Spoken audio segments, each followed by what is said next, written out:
What's up YouTube, it's your boy Nash here, welcome back to the channel, and for today's WWE news video, it appears that WWE has signed not one, but two huge names to WWE, but the question is, who are they? Who are they? What are they about? What are their accolades? Who are these guys?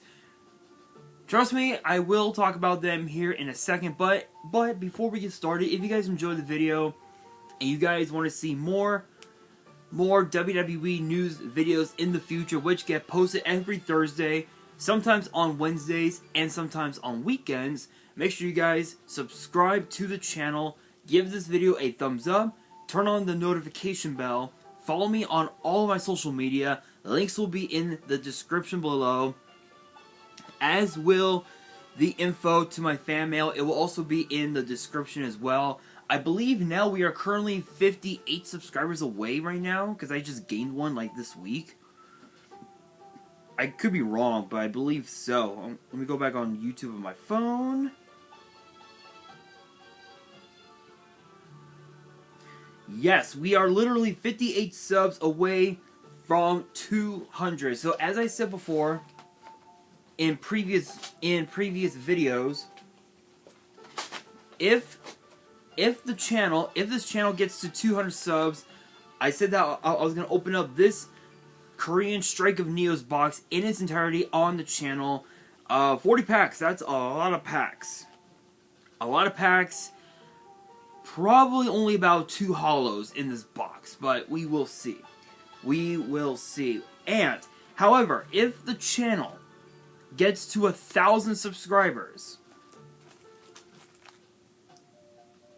yeah, I'm going to be opening up my Toon Chaos box in its entirety on the channel. This is arguably one of the probably one of the most sought after sets in the last what, decade or so, because of the fact that this is the set that introduced us to the collector's rares, and the collector's rares that are in the set are actually pretty nuts. So if you guys want to see me open up these boxes in its entirety here on the channel, make sure you guys subscribe to the channel. Get to the goal of 200 subs and then 1,000 subs, because I will open them. I did say I was gonna open. I did say I was gonna open up my my Shining Darkness box when I reached 100, and I opened that. So if you guys haven't checked out those two parts, I recommend you check them out, because the polls were not what I was expecting, but they were pretty fire. Even I have to admit they were pretty fire. So make sure you guys again subscribe. Try saying that 5 times fast. And once again, I have my Denver Broncos blanket over my leg, over my lower body. That is because, according to my phone, look at the temperature right here, right there. Yeah, it is freezing here in LA. That's why I've got sweats on, I got the blanket, and I have a nice little jacket on. So anyway, that being said, let's get straight into the video. So who are the signees? Who are the people that WWE recently signed? Well, we found out that it is a second generation performer from the National Wrestling Alliance, the NWA, and a superstar from New Japan Pro Wrestling. But who are these guys? Well, the second gen is none other than Colby Corino, who is actually, I believe, the son of Steve Corino, who is a former ECW and NWA World Champion, crazy enough. Now I believe he serves as a trainer and producer for NXT, which is pretty awesome. Um, and apparently, he'll be officially signed to WWE once his contract with the NWA has expired. Once it's expired, he'll be jump shipping over to WWE, possibly part of the NXT brand. And this was actually this was actually reported.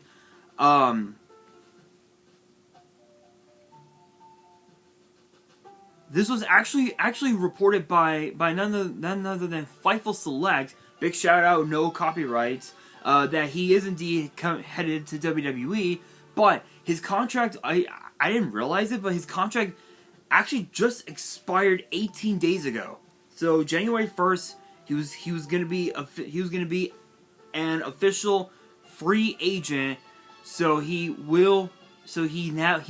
has now officially jump shipped to WWE, and the question though becomes, what are we gonna see out of him? So it's hard to say, but this kid, I've heard a lot of great things about this kid.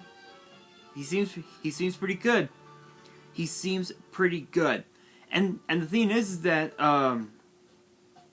and the thing is that Colby Corino had been with the NWA since June of 2021, and he competed for promotions such as Ring of Honor and GCW. I think was it Global Championship Wrestling. I think, I don't know. I've heard a lot of weird things about GCW, and apparently he made his in-ring debut in 2001 at the age of 5.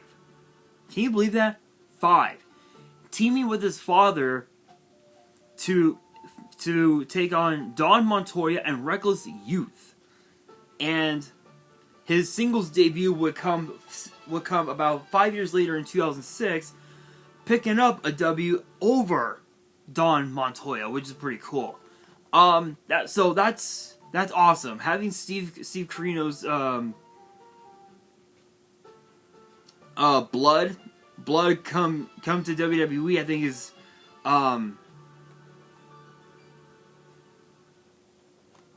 is absolutely fucking amazing. It's hard to say whether it's hard to say what we can expect from him, but I can guarantee you that he's going to be a huge threat to the entire NXT roster. And who knows, he'll probably even be a huge threat to either the NXT champion or the NXT North American champion at some point down the road. But we now gotta talk about who is from New Japan that got signed to WWE. Well, we found out that it is none other than New Japan's rising star Carl Fredericks, and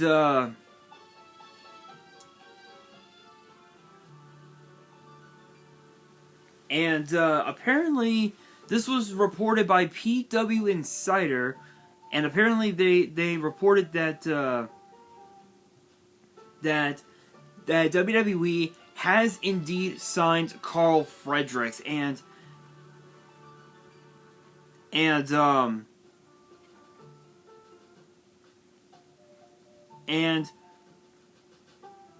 apparently he's been training in the legendary proving grounds of the New Japan Dojo system, which was undertaken by Katsuyori Shibata. I probably butchered that, but shoutouts to him. And of course, too, for those who don't know, like I did, because I just found out now. Apparently, he at one point, he had won the Young Lion Cup in 2019, and it was, and apparently this was consistent with his perception within the industry, and apparently he was going to be a major star. But as a result of the pandemic, it didn't come to pass. Or at least not yet. But at least not yet. And apparently he was spotted at the Performance Center back in September of last year, which honestly is pretty cool. I honestly can't wait to see what these guys will have in store for WWE, perhaps even for NXT. It's hard to say because when you look at it, I think the youngest right now, the youngest I think is Roxanne Perez at like 20 years old. She's like the second youngest. I think Paige got signed to WWE at just the age of like 18 or 19 or something like that. So she had just graduated high school, and that's pretty crazy though. That's pretty crazy, but especially for Carino, we could potentially see him become a huge threat to either Wesley or to Braun Breaker and their titles, or if they were to have him on the main roster, he could potentially become a threat to pretty much any champion that's on the main roster, whether it was Roman Reigns in the Undisputed title, whether it was the Usos and the Tag House, you know, if he had a partner. A huge threat to Gunther and his IC title run, Austin Theory and his US title run. The possibilities are so out there for these two. I honestly can't wait. I can't wait to see what WWE has in store for them. I can't wait to see what those two men have in store for us as fans of professional wrestling. It's hard to say, but there was one thing that I did want to talk about, and I might throw this into the title of the video, but apparently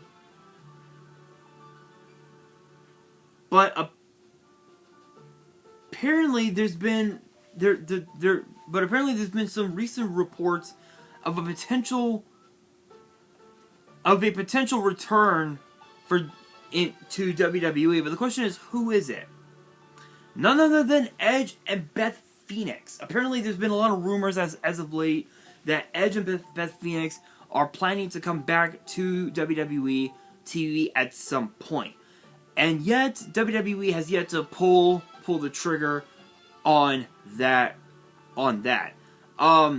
Apparently, Wrestling News.co had reported that WWE planned to book Edge versus Finn Balor inside Hell in a Cell at the Royal Rumble, which will be on the 28th. And then apparently Fightful Select has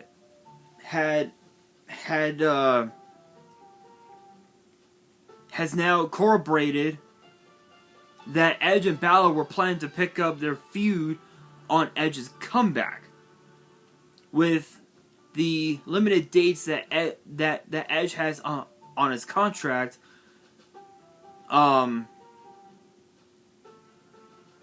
Which honestly both those are pretty interesting. And also too, Fightful also noted that as of November, WWE was planning on having Edge and Beth Phoenix get involved at Elimination Chamber on February 18th, which is next month. And apparently it's supposed to be Edge and Beth Phoenix against Rhea Ripley and Finn Balor in a mixed tag, which we don't know if that is going to happen or not. But one thing we do know is that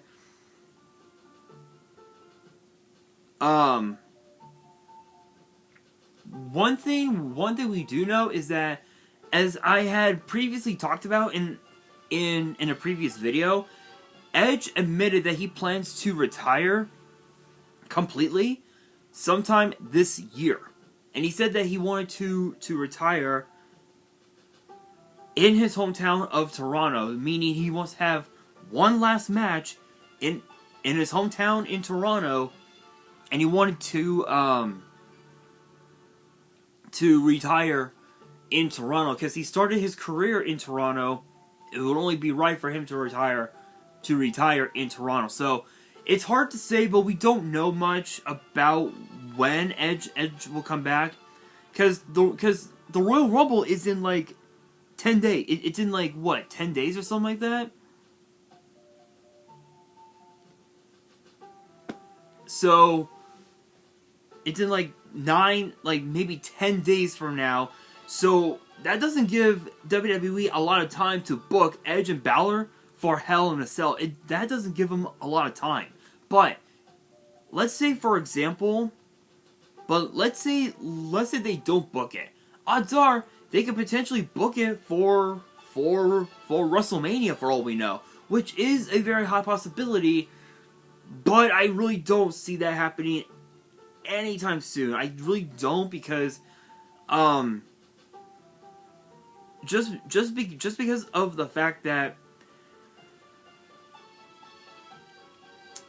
if they were to book Edge and Balor for WrestleMania, I'm not so sure how that would work out, given the fact that Edge's record at WrestleMania is just absolutely, it is horrendously incredible. Literally, it is horrendously incredible. I mean, he won the first three WrestleManias. He won at WrestleMania 21, won at WrestleMania 22, lost at 23, 24, and 25, and 26. So that's 5 and 4. 27 he was able to win. That's 6 and 4. And then came back years later and defeated Randy Orton in that last man standing match at WrestleMania. So that's 7 and 4. Lost in that triple threat match for the Universal title. So that's 7 and 5. And he won last year's WrestleMania against AJ Styles. So he's 8 and 5 at WrestleMania. So 8. So let's say he did win those 5 WrestleMania matches that he lost, he would be 13 and 0. That'd be pretty crazy. That'd be pretty crazy. Could you imagine if Edge continued his career and actually broke the Undertaker's WrestleMania streak with 22 and 0, 23 and 0? Could you imagine?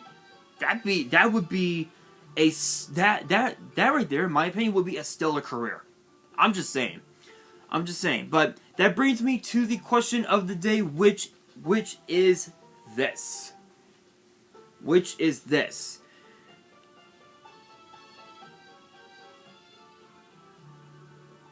I got it. I got the perfect question of the day, ladies and gentlemen. The question of the day is this. Do you guys want to see Edge versus Finn Balor? And if so, what show? What premium live event should it be a part of?